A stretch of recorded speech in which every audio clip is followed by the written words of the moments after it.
Yeah, well, I said, yeah, Okay, the I was just, ascension 40 years later. Okay, let's talk about Masada. Masada, what's that? So Masada, Starting over. I'm gonna just read this. So in the year 70 AD, the armies of Rome destroyed the temple of Jerusalem and the city and the nation. But there was one last stronghold. It was called Masada, and the word means fortress Where was that? Ooh.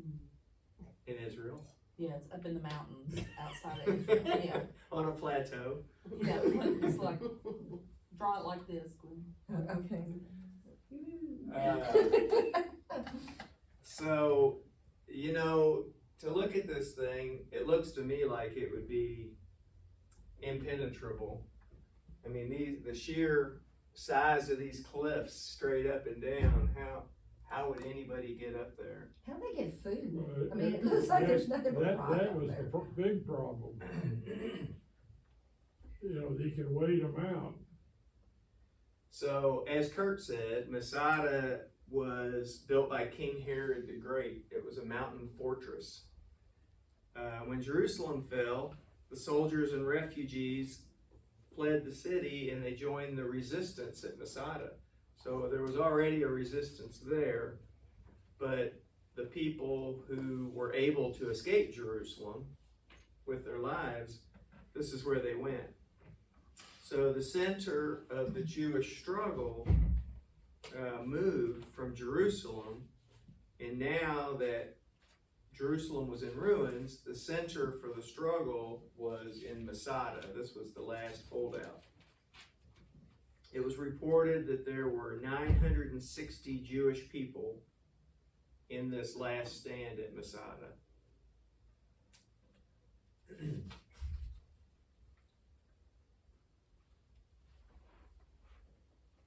So here you can see that, and you probably can't see it on the video, but this is Masada up on the plateau, and the Romans set up a base camp down here, and then this is actually a siege ramp that the Romans built.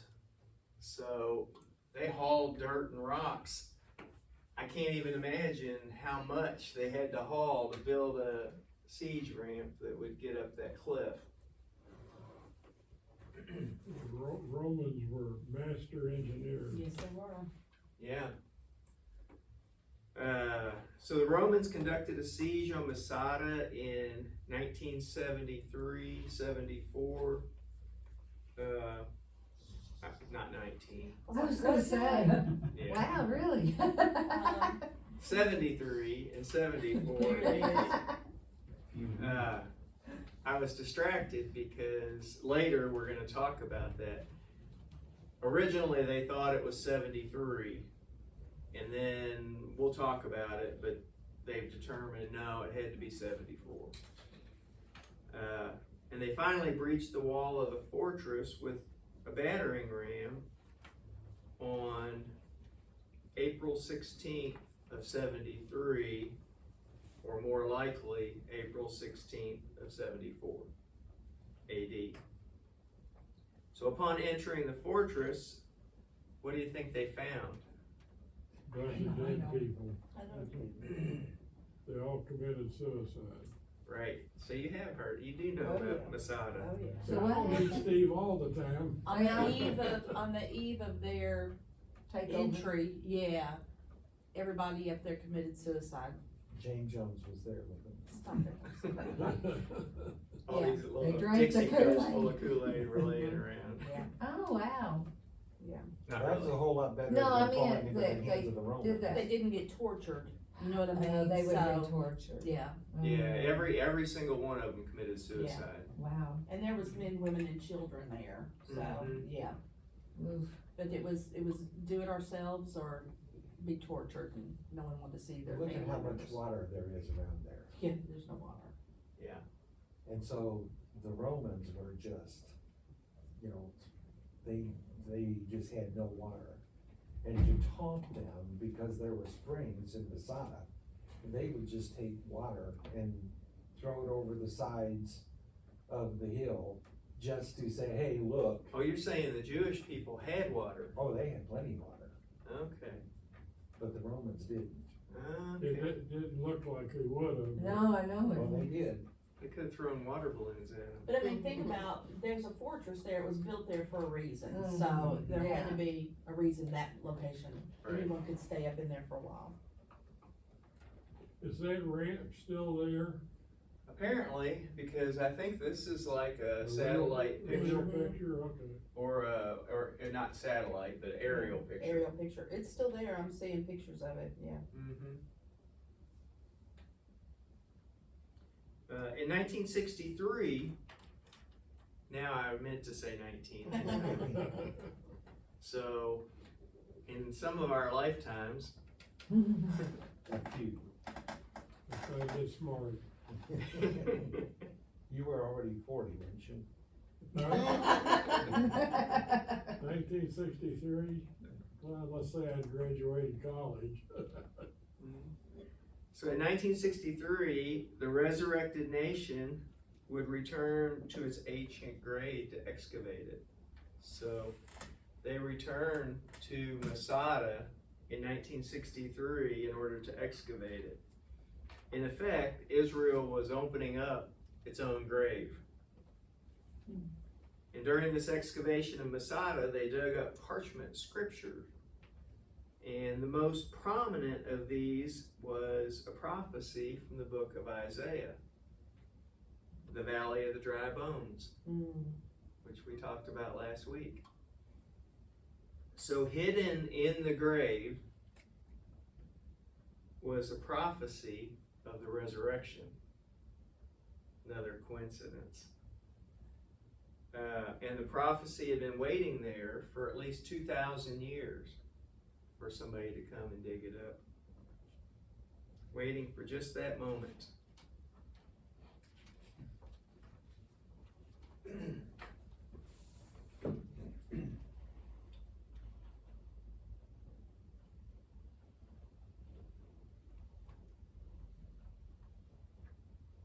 So, our next Jubilee is 1967, right? In the late 1940s, Israel gained its nationhood. Remember in 1948, Israel became a nation, but there was still a crucial part of the ancestral possession that was missing. And when we say next Jubilee, this is a possible. Hypothetical.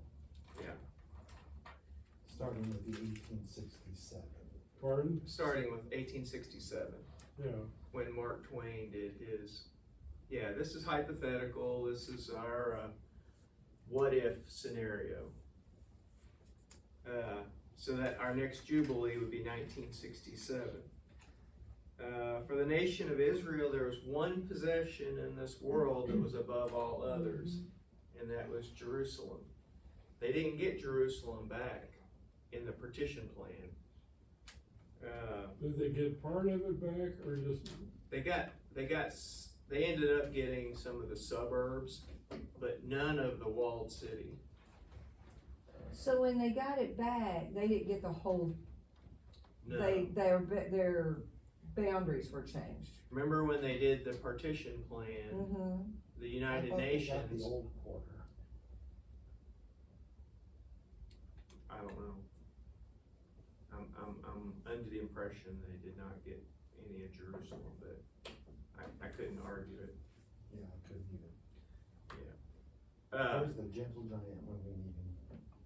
so, Oh, so remember the partition plan, the United Nations had said, okay, the British are gonna withdraw and not have any part. Jewish people, you get this part. Arab people, you get this Oh, part. yeah, okay. And the Arab people got Jerusalem. No, the United Nations kept Jerusalem. Okay. And then, and we'll talk about that, but Jordan came in and took Jerusalem away from the United Nations, and Jordan was Arab. So in 1948, Israel returns as a nation, but the Jewish people were still separated from their holy city. Their exile from Jerusalem had never been undone.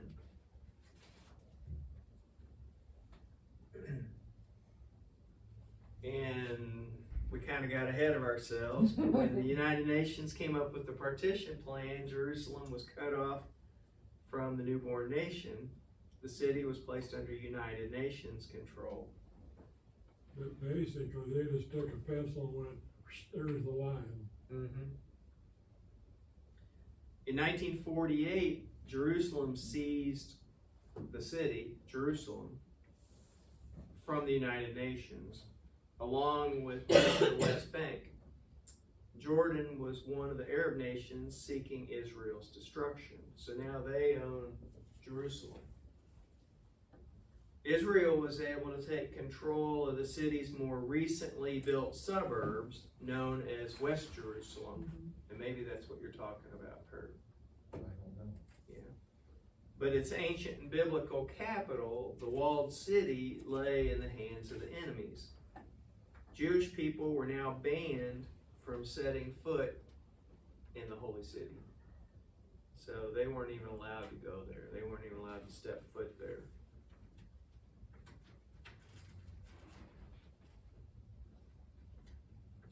And one of the reason that the Arabs wanted was because of the Dome of the Rock. Mm-hmm. Yeah, that's currently sitting on the Temple Mount. So fast forward to 1967. In May of 1967, on the eve of Israel's anniversary, an official from the Soviet Union, kind of got to follow me here. So the Soviet Union, this guy sends word to Egypt, okay? And he tells Egypt, the president of Egypt, his name was Gamal Nasser. And so the Soviet Union, this guy, he tells Egypt, hey, Israel is intending to launch an invasion on Egypt. But it was a false report. It was a lie. Okay? So what do you think Egypt did? Attacked. Well, not immediately. Nasser, the Egyptian president, he responded by sending Egyptian troops up here towards Israel. United Nations troops stood in the way. You see in red letters here, I've got right on the border of Israel, between Egypt and Israel, we've got United Nations troops. So Egypt now is sending troops towards Israel, but we got United Nations troops in the way. So now what does Egypt do? On May 16th, Egypt demanded the immediate withdrawal of the United Nations troops. Peacekeeping troops. And the United Nations complied. They said, okay. And they just packed up their stuff and went home. So the buffer zone between Egypt and Israel was now gone, and tens of thousands of Egyptian troops were now lining Israel's borders. On May 22nd, Nasser announced the closure of the Straits of Taiwan, or Tiran, Straits of Tiran. So right here is the Straits of Tiran, and this was vital to Israel because they did shipping of goods in and out of the Red Sea. And to get to Israel, which is up here, you had to go through the Straits of Tiran in order to get there.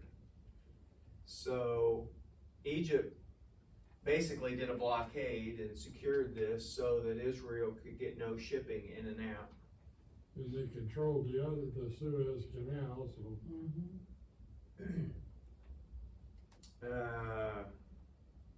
May 22nd, Nasser announced the closure of the Straits of Tiran, cutting Israel's only shipping route through the Red Sea.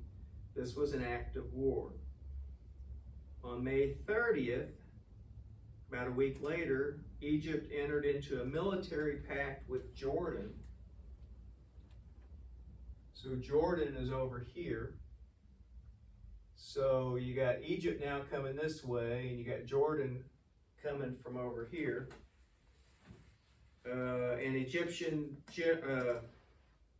So Jordan agreed to join in with them, and they also agreed that, well, hey, we'll put a Egyptian general in charge of the Jordan forces. So you got Egypt controlling the show there. Syria joins in next. You got Syria up here, Egypt, Jordan, Syria.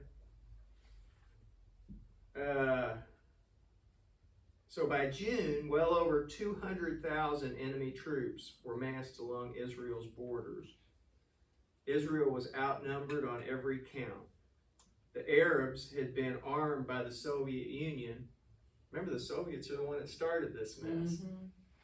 So the Soviets armed them, and then the Soviets said, hey, they're getting ready to attack you. So the Arabs had been armed by the Soviet Union, and they had more than twice as many tanks and planes as the Jewish people did, and they had 4 times as many anti-aircraft guns. It doesn't look good for Israel. And Nasser declared his objective would be the complete destruction of Israel. And by all practical purposes, it looked like he had the means to do that. So a sense of doom fell over the Jewish nation. Many feared it would be the second Holocaust. Remember, the Holocaust wasn't that far removed, still fresh on everybody's mind. And many feared it would be a second Holocaust and the end of the Jewish state. On June 3rd, 1967, a meeting took place between the Israeli Prime Minister and the nation's chief political and military leaders to decide what to do. So basically, all the leaders in Israel got together and what are we going to do? And they determined that they couldn't wait for the enemy to launch their attack. That wasn't an option. They had to act as quickly as possible. And the Israelis made the decision to go to war. So the government called for the full mobilization of all Israeli men up to 50 years of age. So if you were 50 or less, you were going to war. You wonder how they mobilized all those people. I mean, we wouldn't be able to do that in the United States, not in a couple of days. I read a book one time, been a long time ago, but it stuck in my mind, and said that the people in Egypt, it's mandatory that they go into the military when they reach Israel, I'm sorry, I misspoke. Israel. It's mandatory that they go in the military when they turn 18, men and women. for 2 years. For 2 years. And then it's also mandatory that they stay in the reserves until they're 50. Wow. And, you know, in the United States, if you're in the reserves, you do 2 weeks of active duty. In Israel, if you're in the reserves, you do a month of active duty every year. So up until they're 50 years old, they're an active part of the military. And I guess they must have done that back then too, because that's the only way I can think they could have mobilized their people that fast.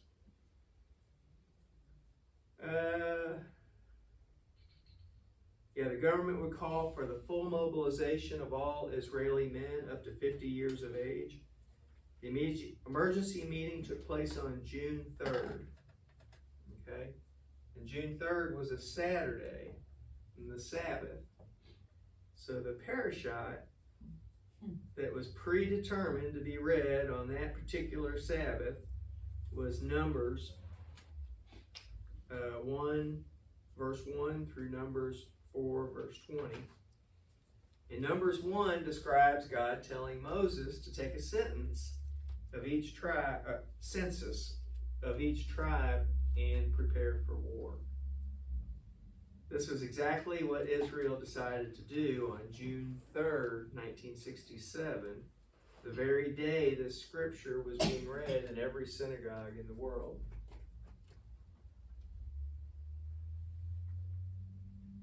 So 2 days after the emergency meeting, you know, I talked about mobilizing the people that fast. 2 days after they made that decision, the 6-day war began. On June 5th, 1967, the Israeli Air Force did a sudden lightning strike.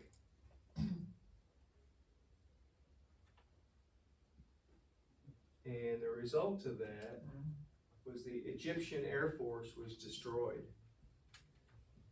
This is, I don't know if you can see that very good from where you are, but this is Egyptian airplanes.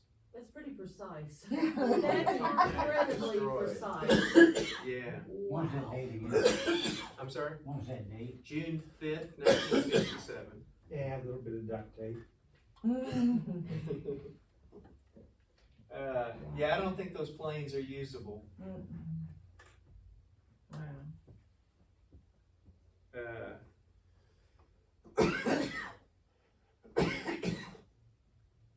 Yeah, another picture of a plane.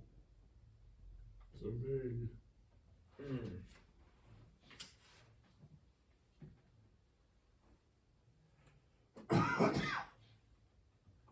After destroying the Egyptian Air Force, the ground war began. So Israel battled the Egyptian army in the south, the Syrian army in the north, and the Jordanian army in the east. But it was Jordan that occupied Jerusalem, right? So they're fighting a battle on 3 fronts, and they still don't have Jerusalem. Jordan has that. We have water here, Kurt. He's got a drink. But yeah, it's the same kind of thing. So the initial focus of the battle was not on Jerusalem. Eventually, however, word was given to Colonel Mata Gur. He was the commander of the 55th Paratroopers Brigade for the Jewish people. And word was given to him to take the old city.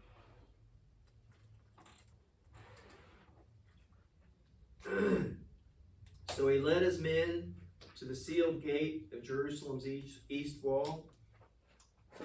Gur broke through the gate and entered the old city. For the first time in 2,000 years, Israeli soldiers were standing on the streets of Jerusalem.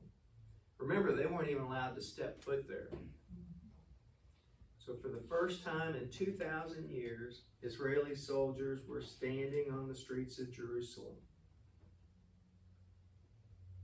There's an actual picture. Wow. In a short time, Gur radioed the words that would be heard all across the nation. The Temple Mount is in our hands.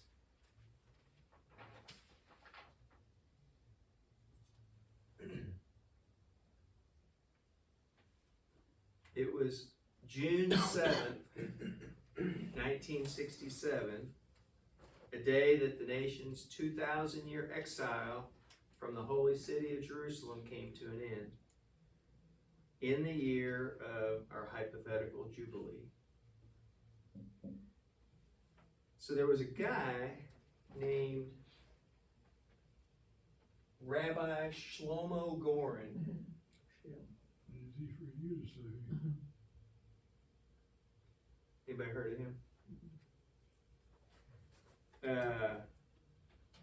So when the Israeli army took back Jerusalem from the Jordanians on June 7th, 1967, among the first people to enter the walled city was Rabbi Shlomo Goren. He was the chief chaplain for the Israeli army. As he entered with the soldiers through the Lion's Gate, he set the shofar to his mouth and blew the shofar. It was the very moment of the Jubilean return. Gordon would accompany the first soldiers to the Temple Mount and then go to the Western Wall.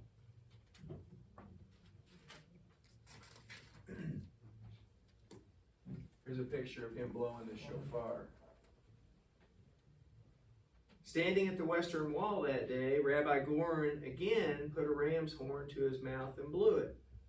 The sound of the shofar went forth in the Jubilean year, on the Jubilean day, in the Jubilean place, at the Jubilean moment. In Hebrew, Goren means threshing floor.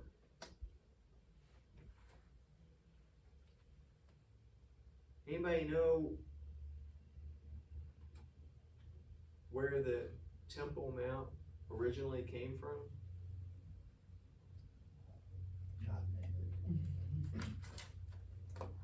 It was purchased by King David, and it was a threshing floor.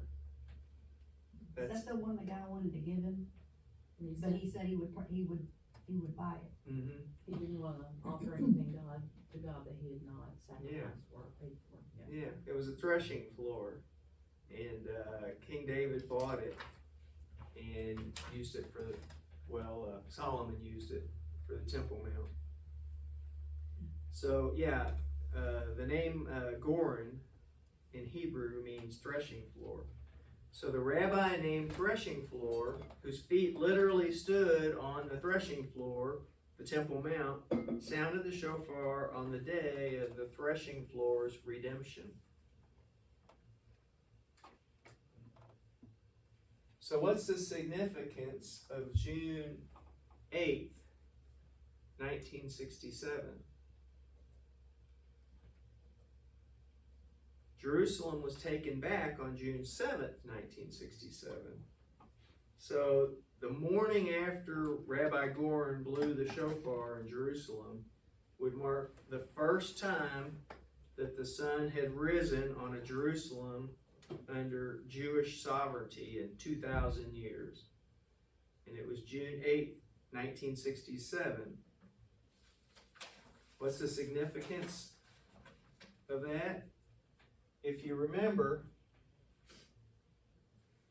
the mystery began when the steamship Quaker City set out from the harbors of New York with the young American journalist on board, Mark Twain.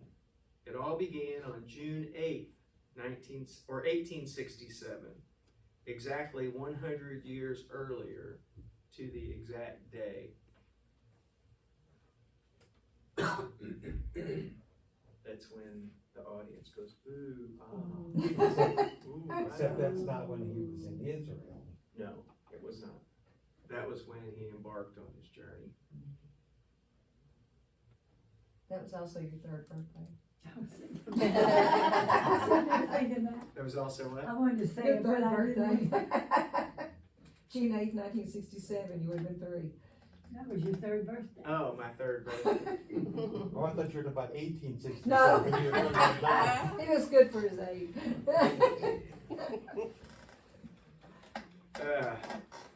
So Masada, I told you there was a discrepancy between whether it was 73 or 74.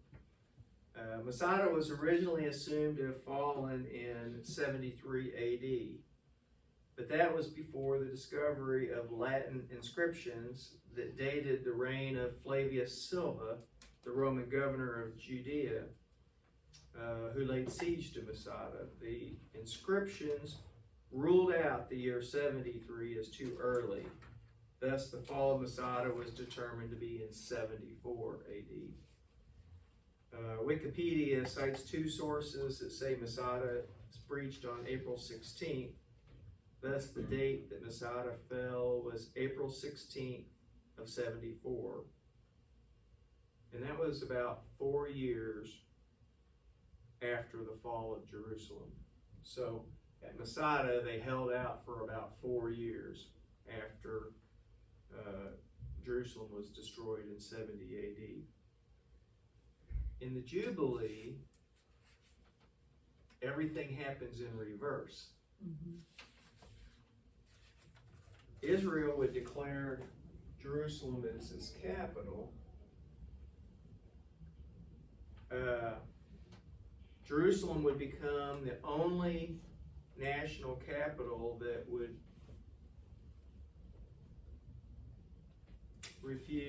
the world would refuse to recognize. Including the US. Yeah. No nation in the world, including the U.S., acknowledged that Jerusalem was the capital. Jerusalem, all Jubilees are about restoration and return of ancestral possession to its original owner.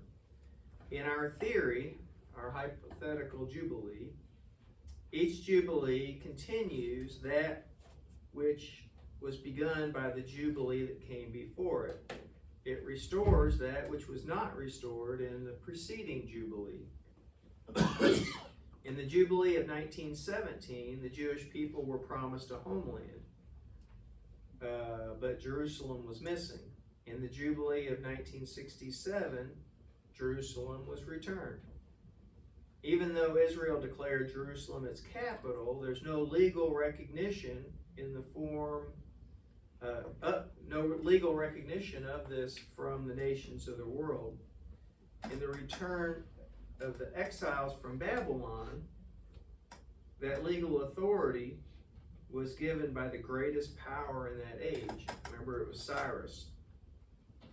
In the Jubilee of 1917, the legal authority came from the greatest world power of that time, the British Empire. In the return of Israel as a nation, the legal recognition came from the greatest post-war power, American President Truman, acknowledged them as a nation. But the return of Jerusalem in 1967, the world refused to recognize Jerusalem as Israel's capital. Not only did the world refuse to recognize Jerusalem as Israel's capital, but the nations gathered together over and over again to condemn Israel from claiming Jerusalem and declaring that the world declared that as illegal. The United Nations issued condemnation after condemnation against Israel. More condemnations than they had issued against any other nation. More than they had ever issued against all the nations of the world combined. What was the reasoning? Well, I think it's No. spiritual. But I mean, it went against the partition plan that had been put in place, right? Yeah, but the partition plan is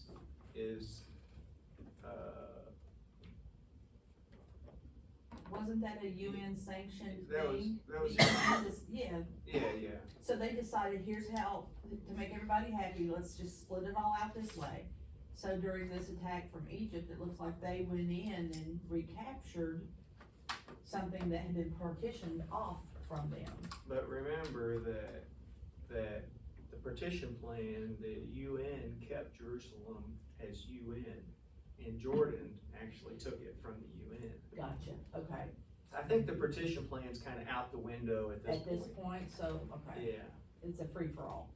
The Well- the main reason is because the Dome of the Rock is the third most holiest place in Islam. Right. You don't wanna touch that. Right. Why did Russia instigate the whole thing anyway? don't know. See, when you were talking about that, you know what I thought? If they get a war started and they're the arms supplier, they rack up. Cause Mhm. they're selling all their arms to supply the war that they've Mhm. whispered into existence. Yeah, So it's a win for them, somebody else is fighting over here using all of the stuff they're selling to them. that's Hey. true. So Hey, it's they're gonna attack you, we got guns. always follow the Buy money. some guns? Well, it's also, the friend of my enemy is my enemy. Yeah, yeah. Mhm. They had a stake in it, a financial stake, Yeah, for sure. yeah, in most wars, that's at least a big part of it, big piece of the puzzle. They disguise it as other things. Oh, yeah, But, but it's all political and also for financial. right, Two of the things, Israel was the only democracy in the area, and they was run by America. see you, Pudgy. So that's two really big reasons for Russia to get involved. Yeah. Mhm. So yeah, this kind of blew my mind, the part that I just read, and I'll reread. The United Nations not only condemned Israel, but they issued more condemnations to Israel over this Jerusalem thing than they had ever issued against all the nations in the world combined. That's telling. And as well. Israel had control of it, right? Yes. Okay. Yeah. It just makes no sense. So the world was condemning the Jubilee of 1967 and warring against the return of Jerusalem to Israel. Basically, they were warring against that through condemnations and refusal to acknowledge it. And that's going to take us up to next week, which will be the next hypothetical Jubilee, 2017. 2017. President Trump. Yeah. What was there, 5 presidents that wouldn't touch it, and then Trump came along and done deal. Well, interestingly enough, what we're going to find out is the first time that Trump had a chance to acknowledge it, he did the same thing as those last 5 presidents. He kicked the can down the road just like the other presidents. And when he finally did it, it just miraculously happened that it was following this 50-year cycle to the day. That's why he did it on that day. I kind of doubt that. I go back to thinking about all of these things that unfolded that had the original group of people who entered into the region, done the job they were told to do, which is to wipe out anyone, you know what I mean, who worships a false god, you know, get rid of every idol, go and just slaughter them, just, this is your land, I'm giving it to you, wipe them out. You know what I mean? There was something, it could have had a different outcome. Well, sure.